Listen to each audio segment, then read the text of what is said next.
Good morning to all. In the previous lecture of heat transfer, we have started chapter number 3, that is convection, and we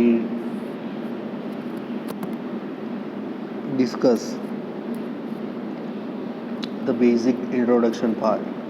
Now, then after, convection is mainly two types. First one is natural convection and second one is a forced convection. Then we see the example of each. Now, heat transfer through this film takes by thermal conduction. Thermal conductivity of most fluid is low. Underline this sentence is because of this sentence is important for the Viva as well as the important part for the thermal conductivity. So most of the liquid માટે જે thermal conductivity છે એ શું હોય છે, એ લો હોય છે. The main resistance of heat transfer lies in the film. Therefore, an increase in velocity of the fluid over surface result is improved heat transfer mainly because of reduction of thickness of the film. That means કે velocity તમે ફ્લુઇડની વધારો સરફેસના મુકાબલે, surface થિકનેસના મુકાબલે, તો તેનું result શું મળે છે? તો તેનું રિઝલ્ટ એ મળે છે કે હીટ ટ્રાન્સફર રેટ પણ વધે છે, હીટ ફ્લો રેટ પણ ઇન્ક્રીઝ થાય છે.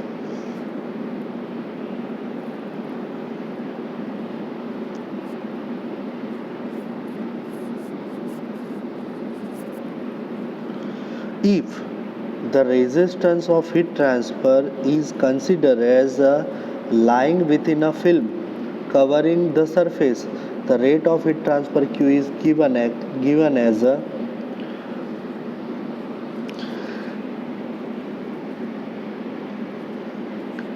એટલે કે કોઈ સરફેસ ફિલ્મની વચ્ચેથી જેવી રીતે આપણે કંડક્શન કન્સિડર કરતા હતા તેવી જ રીતે ફિલ્મ આવે અહીંયા લેવાની છે.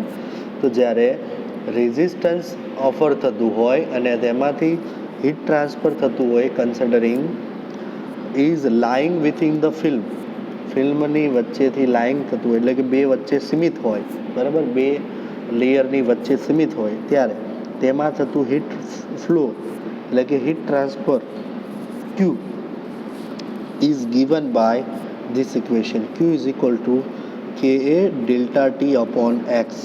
ઓકે, જે ફુરિયર્સ લો પ્રમાણે જેવું જ છે, બરાબર, જે છે ફુરિયર્સ લો Q is equal to minus Ka dt upon dx હતું, જ્યારે અહીંયા શું થશે, કમ્પ્લીટ જે ટેમ્પરેચર છે એ શું લેવાનું છે, પર્ટિક્યુલર એરિયા, પર્ટિક્યુલર કોઈ ક્રોસ સેક્શન એરિયા માટે નથી લેવાનું.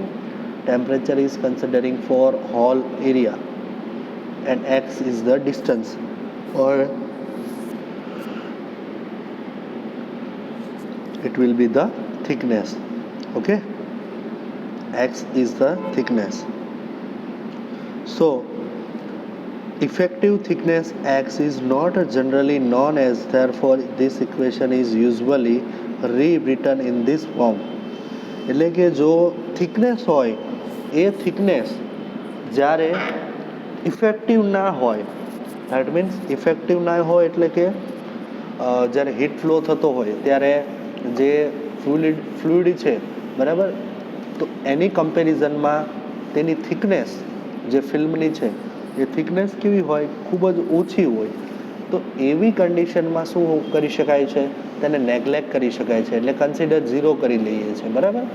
તો એવા કેસીસની અંદર જે હીટ ટ્રાન્સફર છે એ કઈ રીતે લખાય, Q is equal two Ka delta T, બરાબર, થિકનેસ સાથે કોઈ કનેક્શન રહેતું નથી.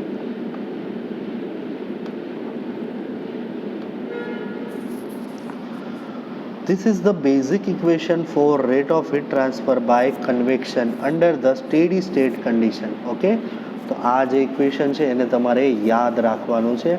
This equation is a steady state equation for what?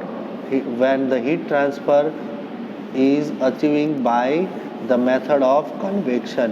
Okay, જ્યારે કન્વેક્શન દ્વારા જ્યારે હીટ ટ્રાન્સફર થતું હોય ત્યારે તે માટેનું બેઝિક ઇક્વેશન્સ છે આ H A delta T, where H is called as a film heat transfer coefficient. જ્યારે H ને શું કહેવામાં આવે છે? H ને જે છે બરાબર એને કહેવામાં આવે છે heat transfer coefficient for a film or surface coefficient or a simply film coefficient. બરાબર, જ્યારે હીટ ફ્લો થતું હોય બાય કન્વેક્શન મેથડથી તો તેનું ઇક્વેશન રહેશે H A delta T.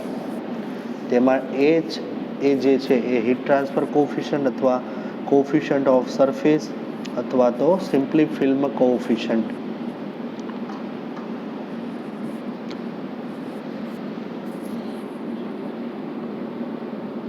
The value of H is depend upon the property of fluid. Obviously, જે heat transfer coefficient છે તેની વેલ્યુ કોના પર ડિપેન્ડ કરે છે? It will be the dependent upon the property of fluid within the film region. The value of H is depend upon the property of fluid within the film region. Okay, hence it is called film heat transfer coefficient. Okay, તો તેને film heat transfer coefficient પણ કહેવામાં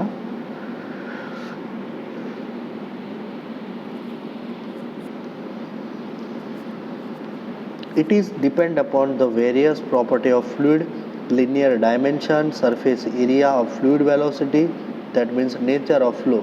ટૂંકમાં fluid velocity પર આધાર રાખે છે. બરાબર, મેક્સ ટુ મેક્સ.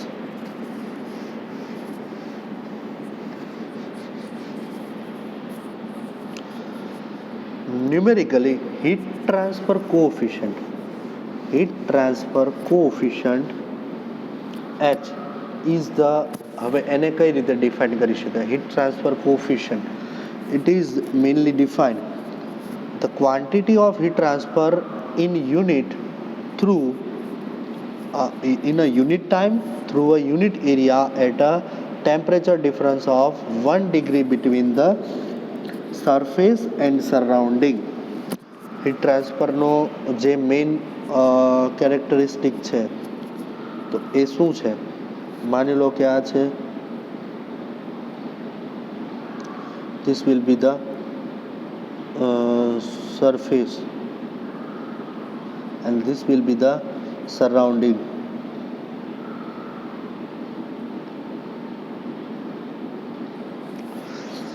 તો જ્યારે quantity of heat transfer in a unit time through a unit area, unit time સાથે યુનિટ ટાઈમ અને યુનિટ એરિયા સાથે હીટ ટ્રાન્સફર થતું હોય ત્યારે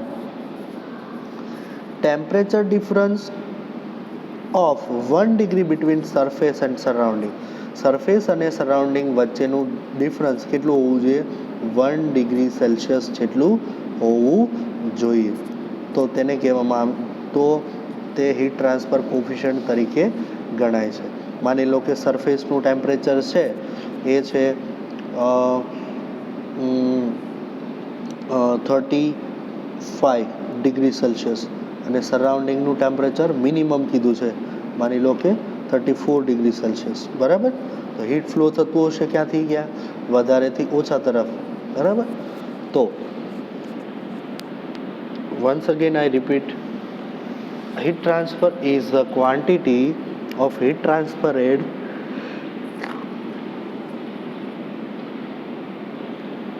through unit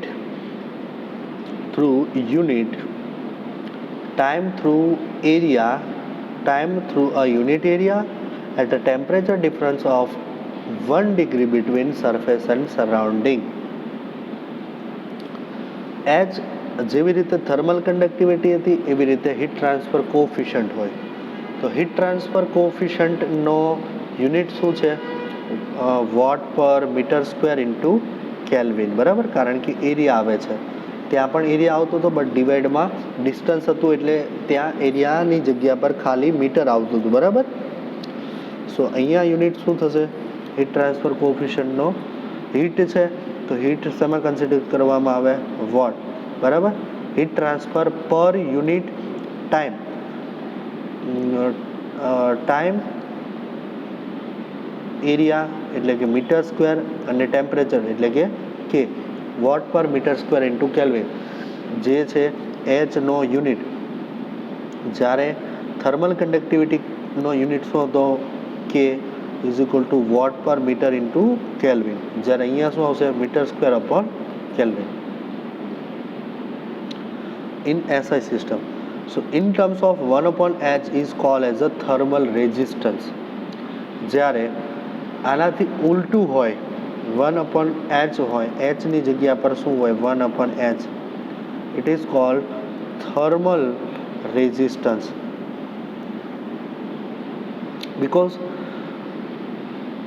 resistance અને કન્ડક્ટન્સ બંને વચ્ચેનો તફાવત શું છે? ઇટ વિલ બી ધ ઓપોઝાઇટ, બરાબર. કન્ડક્શન અને થર્મલ કન્ડક્ટિવિટીને જેવી રીતે આપણે ડિફાઇન કરતા હતા, બરાબર, તો એની અંદર શું હતું? કન્ડક્ટન્સ સી જે છે conductance is પ્રપોઝનલ to the 1 upon resistance. જો કન્ડક્ટન્સ હોય તો રેઝિસ્ટન્સ 0 હોય અને જો રેઝિસ્ટન્સ 0 હોય તો કન્ડક્ટન્સ વધારે હોય, બરાબર. તો એવી જ રીતે અહીંયા પણ શું થશે? અહીંયા પણ 1 અપોન એચ, બરાબર, એટલે કે શું થઈ ગયું? હીટ ટ્રાન્સફર કોએફિશિયન્ટની ઉલટું થઈ ગયું. તો it will be said that it is the thermal resistance.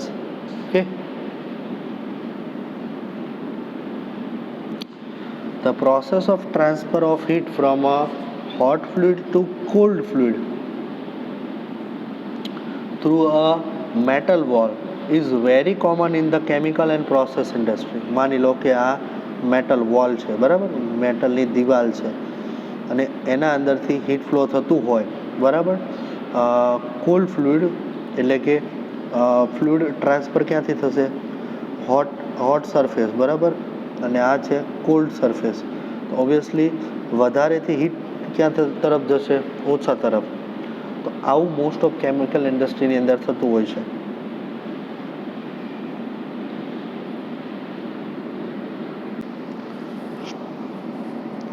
The heat transfer may be latent heat of phase change, એટલે કે લેટન્ટ હીટ હોય છે ક્યારે? ફેઝ ચેન્જ થતું હોય ત્યારે.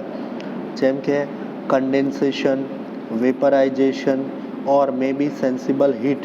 In all processes, equipment are heater, cooler, condenser, reboiler, etc. And heat is transferred by conduction and convection. Okay? Heat transfer થતું હોય ત્યારે તેમાં શું થતું હોય? That will be maybe it will be the latent heat of a phase change. Phase change થાય છે ત્યાં કયા રૂલ પ્રમાણે? લેટન્ટ હીટ, બરાબર, જે સીઈટીની અંદર આપણે ભણી ચૂક્યા છીએ. Latent heat of vaporization, heat of transport, heat of vaporization, latent heat, બરાબર. જેમ કે કન્ડેન્સેશન થતું હોય ત્યારે આ પ્રોસેસ થતી હોય, હીટ ટ્રાન્સફર થતું હોય. વેપરાઇઝેશન થતું હોય તો પણ હીટ ટ્રાન્સફર થતું હોય, બરાબર. અને અથવા તો it may be a sensible heat.